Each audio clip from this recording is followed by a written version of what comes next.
जावा और बोल दे वापस राजा बा।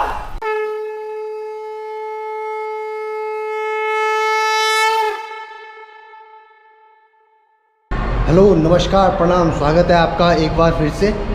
और मैं हूँ प्यारे लाल भवन ITO नई दिल्ली में।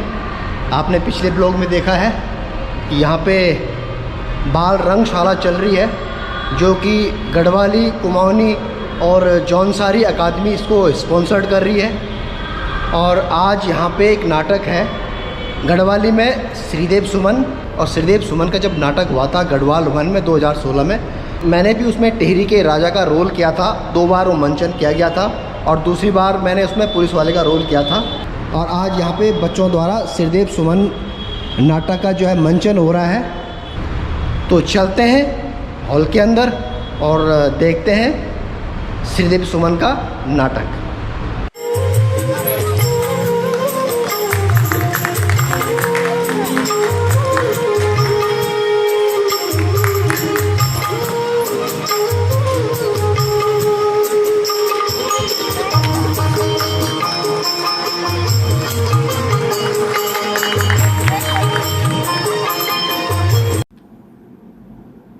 एक युवा जिसने मात्र 29 साल की उम्र में टिहरी रियासत और अंग्रेज़ों के दमनकारी नीतियों के खिलाफ लड़ते हुए 84 दिन का कठिन आमरण अनशन के बाद शहादत हासिल की, ऐसे ही वीर पुरुष का नाम है श्रीदेव सुमन, जिन्हें गढ़वाल के भगत सिंह के नाम से भी जाना जाता है।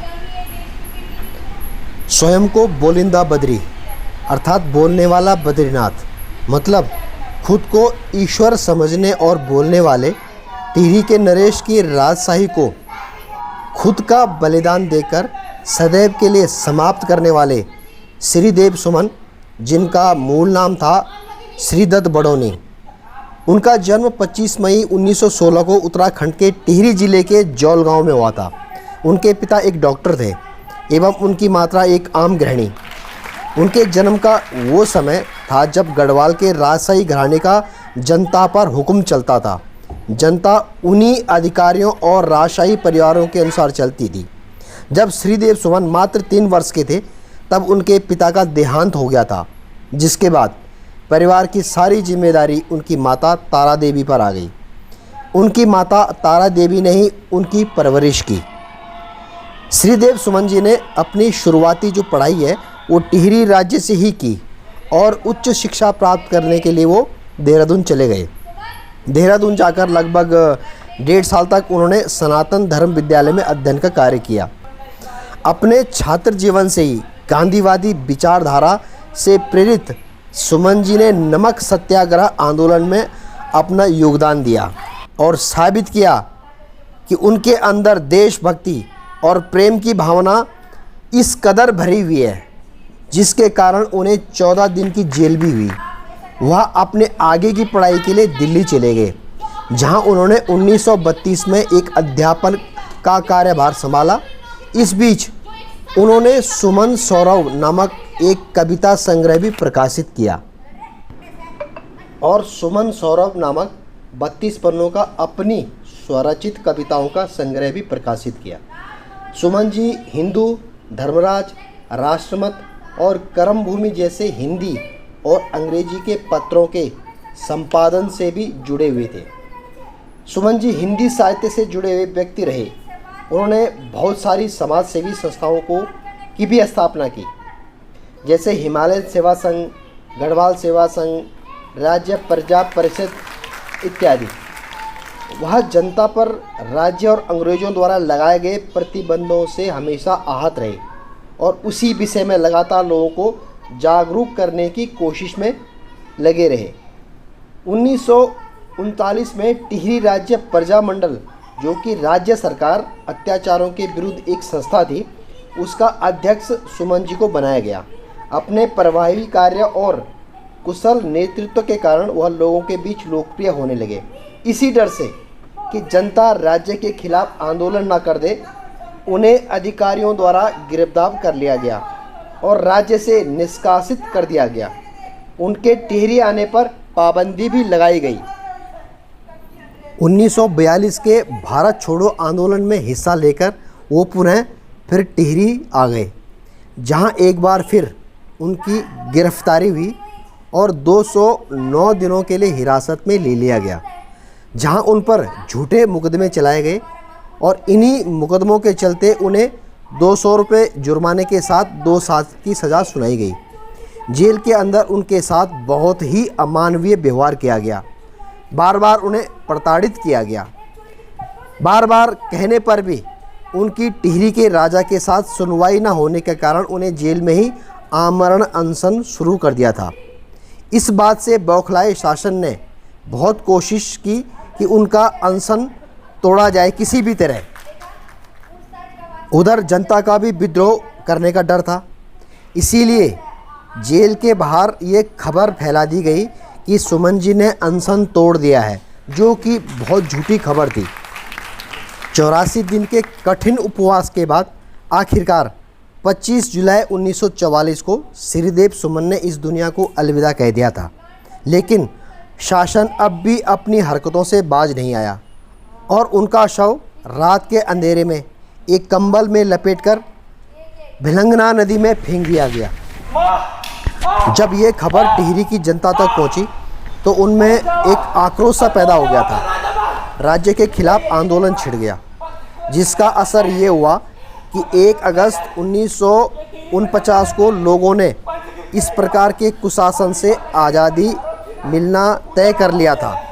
तब से लेकर आज तक उनकी पुण्यतिथि 25 जुलाई को प्रतिवर्ष सुमन दिवस के नाम के रूप में मनाया जाता है। ऐसे वीर सेनानी को कोटि कोटि नमन।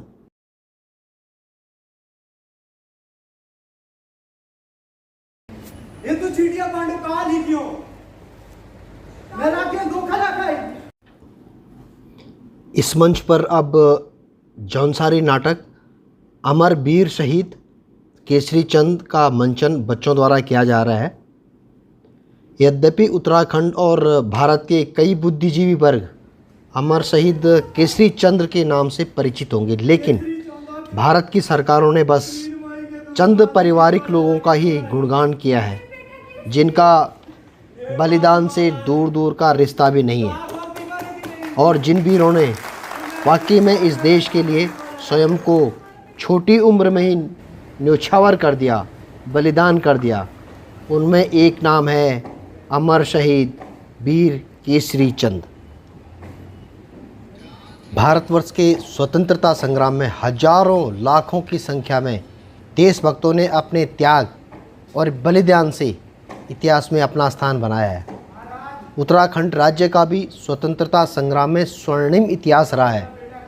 नेताजी सुभाष चंद्र बोस जी द्वारा जब आज़ाद हिंद फौज की स्थापना की गई थी तो उत्तराखंड के अधिसंख्यक रणबांकुरों ने इस सेना की सदस्य लेकर देश रक्षा करने की ठानी।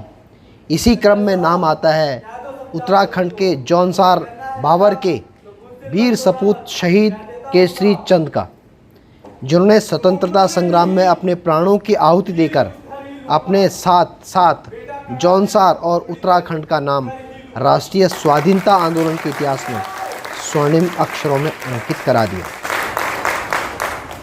बेटा केसरी, औसत उठी, कोई जो आवा कहाँ, मुझे मुहात भी काई ना आई। अमर शहीद वीर केसरी चंद जी का जन्म 1 नवंबर 1920 को जौनसार बावर के क्यावा गांव में पंडित शिवदत्त के घर हुआ था। इनकी आरंभिक शिक्षा विकास नगर में हुई। 1938 में डीएवी कॉलेज देहरादून से हाई स्कूल की परीक्षा उत्तीर्ण कर इसी कॉलेज में इंटरमीडिएट की भी पढ़ाई जारी रखी। केसरी चंद जी बचपन से ही निर्भीक और साहसी थे। खेलकूद में भी इनकी विशेष रुचि थी, इस कारण वो टोली नायक रहा करते थे। नेतृत्व के गुण और देश प्रेम की भावना उनमें कूट कूट कर भरी हुई थी। देश में स्वतंत्रता आंदोलन की सुगबुगाहट के चलते केसरी चंद पढ़ाई के साथ साथ कांग्रेस की सभाओं और कार्यक्रमों में भी भाग लेते रहे। जो अपने आज समय में अपनी मातृभूमि के काम आ रहा हूं। इंटर की परीक्षा पूर्ण किए बिना ही केसरी चंद जी 10 अप्रैल 1941 को royal India army service corps में नायब सूबेदार के पद पर भर्ती हो गए। उन दिनों द्वितीय विश्व युद्ध जोरों पर चल रहा था। केसरी चंद को 29 अक्टूबर 1941 को मलाया के युद्ध के मोर्चे पर तैनात किया गया, जहां पर जापानी फौज द्वारा उन्हें बंदी बना लिया गया था। केसरी चंद जी ऐसे वीर सिपाही थे जिनके हृदय में देश प्रेम कूट कूट कर भरा हुआ था। नेताजी सुभाष चंद्र बोस जी ने नारे "तुम मुझे खून दो, मैं तुम्हें आज़ादी दूंगा" के नारे से प्रभावित होकर आज़ाद हिंद फौज में शामिल हो गए थे। उनके भीतर अदम्य साहस, अद्भुत पराक्रम, जोखिम उठाने की क्षमता, दृढ़ संकल्प, शक्ति का ज्वार देकर उन्हें आज़ाद हिंद फौज में जोखिम भरे कार्य सौंपे गए, जिनका उन्होंने कुशलता से संपादन किया। इम्फाल के मोर्चे पर एक पुल उड़ाने के प्रयास में ब्रिटिश फौज ने इन्हें पकड़ लिया और बंदी बनाकर उनको दिल्ली की जिला कारागार जेल भेज दिया गया।